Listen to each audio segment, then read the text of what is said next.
Presidente del Consiglio, signori Ministri, benvenuti. Benvenuti nel senso più vero e sincero del termine.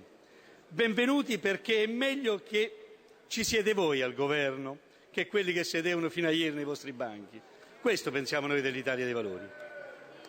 Quelli di prima, quelli del governo Berlusconi, hanno macroscopicamente abusato delle loro funzioni e del loro ruolo per sistemare affari privati e vicende processuali del loro leader. Si arrabbiano, ma è così. Hanno fatto un mare di legge ad personam invece di occuparsi dei problemi del Paese.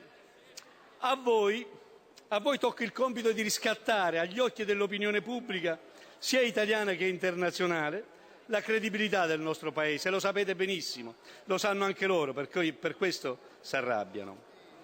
A voi tocca il compito di ridare fiducia alle nostre istituzioni. A voi tocca il compito di prendere quei seri provvedimenti d'urgenza che l'emergenza dei mercati internazionali richiede. Ci riuscirete? Sinceramente non lo sappiamo. Ci speriamo però. Certo, i vostri curriculum sono tali per cui c'è da credere che se davvero volete ci potete riuscire. Se davvero volete e se davvero potete.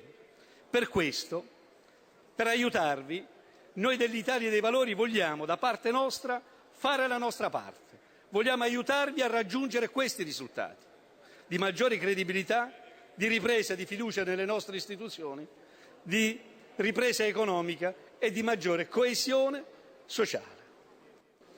Per questo anticipo da subito ed a scanso di equivoci, signor Presidente del Consiglio, ed anche a scanso di quel che dirò poco dopo, che il DV darà la fiducia al suo governo. Darà la fiducia al suo governo. Lo facciamo non per voi né per noi, lo facciamo per il nostro Paese, per il bene del nostro Paese. Lo facciamo perché vogliamo che i cittadini non siano ancora una volta presi in giro. Ecco, proprio su questo vorrei intervenire al di fuori del mio intervento scritto. Avremmo considerato, non me ne voglia, avremmo considerato una presa in giro che in un governo cosiddetto tecnico non ci fosse stata quella totale discontinuità rispetto al precedente governo.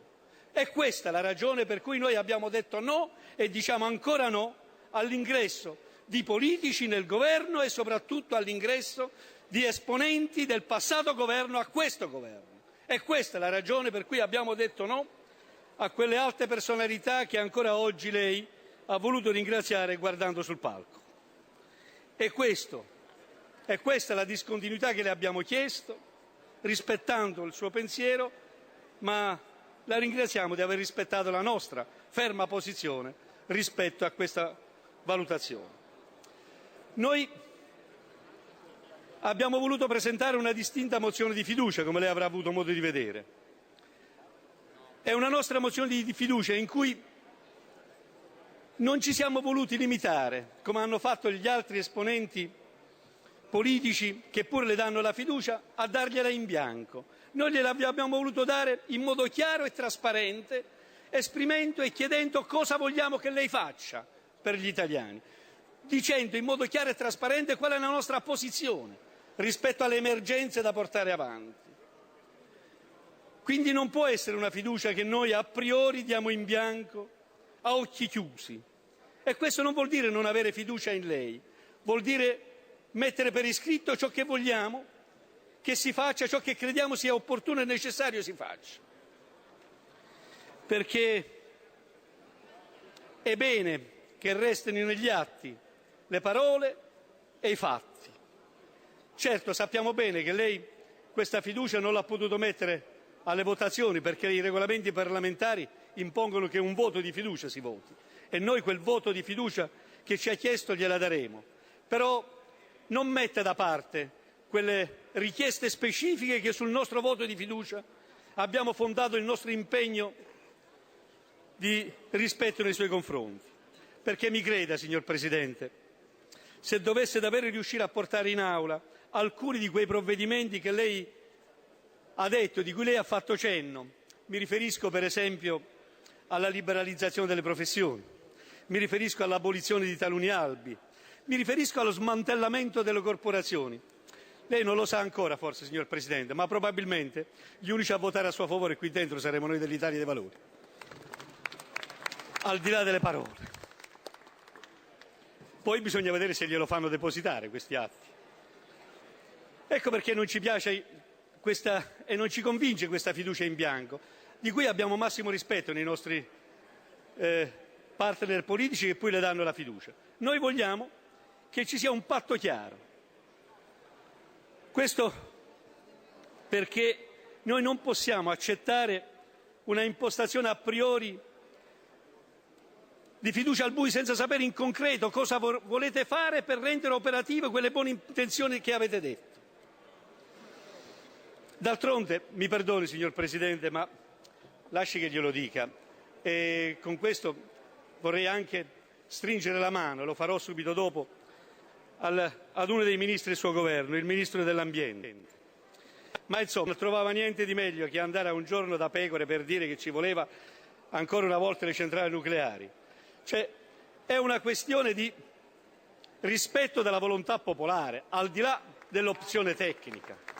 Se un governo si presenta in questo modo non è un buongiorno, dicendo la volontà popolare ha detto una cosa pochi mesi fa, ma io credo ancora nell'opzione nucleare. Stavo per dire militare, ma insomma. Non possiamo accettare al buio, vede, signor Presidente del Consiglio, signor Ministro Passera, mi permetta di salutarla personalmente.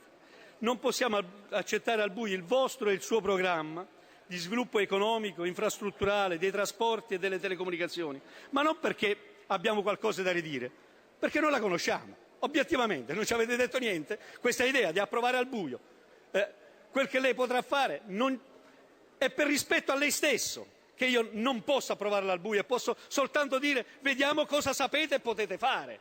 D'altronde, mi perdoni, noi la conosciamo bene e sappiamo bene che lei è una persona che merita rispetto, e glielo dico anche personalmente. Apprezziamo l'ingegno, l'esperienza, certamente il suo curriculum professionale è di tutta evidenza. Ma proprio la sua storia personale e professionale, non me ne voglia, ci impone di verificare prima come si comporterà in concreto quando dovrà affrontare alcuni temi programmatici ineludibili. Noi vorremmo sapere, per esempio, quando, lei lo sa meglio di me, avrà pochi soldi a disposizione, pochi soldi avrà, ma che cosa farà prioritariamente? Con quei 4 soldi che ha, ci fa il ponte sullo stretto di Messina o ci farà la difesa del territorio, visto che ogni acquazzone butta giù un paese? Questo vogliamo saperlo prima di dire che ci va bene il suo programma. Vogliamo sapere se per fare le infrastrutture che servono al Paese, lei per zittire le popolazioni manda l'esercito o cerca di ragionarci con loro? Lo vogliamo sapere, è una questione di democrazia, non è una questione di non rispetto e di non fiducia nei suoi confronti. Ma soprattutto lei si occupa anche di comunicazioni, ci pensi bene. Lei, questa volta, lei li farà pagare o no le frequenze televisive in concessione o ancora una volta ai soliti noti saranno date gratis? Lo vogliamo sapere queste cose, perché questa è la politica a cui dobbiamo rivolgerci.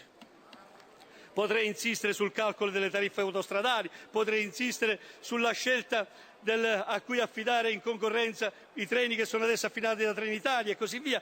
Vogliamo sapere il suo programma.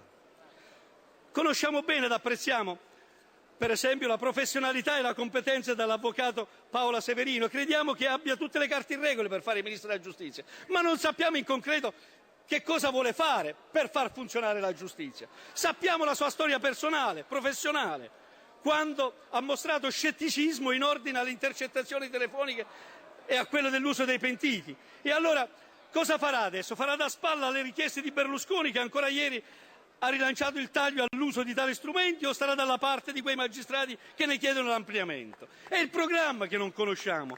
Vede, lei, signor Presidente del Consiglio, si adopererà per riportare a casa i contingenti militari o insisterà nel comprare i cacciabombardieri per far vedere come sono bravi i nostri Top Gun? Non conosciamo niente in concreto di quel che lei vuol fare. Per questo, signor Presidente del Consiglio, non ce ne voglia. Se noi vogliamo dare la fiducia a che il suo governo si costituisca, vorremmo che lei si rendesse conto che a fronte un partito politico, un gruppo parlamentare che si impegnerà per aiutarla a fare al meglio e bene il suo lavoro, ma che sarà sentinella di quella società civile di cui, mi permetta, non deve essere indignata, perché la società civile in democrazia aiuta ad essere un partito democratico, di cui, la prego, non si indigna quando noi diciamo che non vogliamo staccare la spina, ma vogliamo che si rispetti la volontà popolare quando, dopo un referendum, dopo una legge elettorale nuova, si torni alle urne per munire questo Parlamento di un rapporto di fiducia diretto e un governo che sia eletto dagli elettori e che non sia invece un governo sempre dell'emergenza, perché se fosse solo dell'emergenza, e concludo, il Presidente della Repubblica non doveva nominarlo senatore a vita, ma Presidente del Consiglio a vita.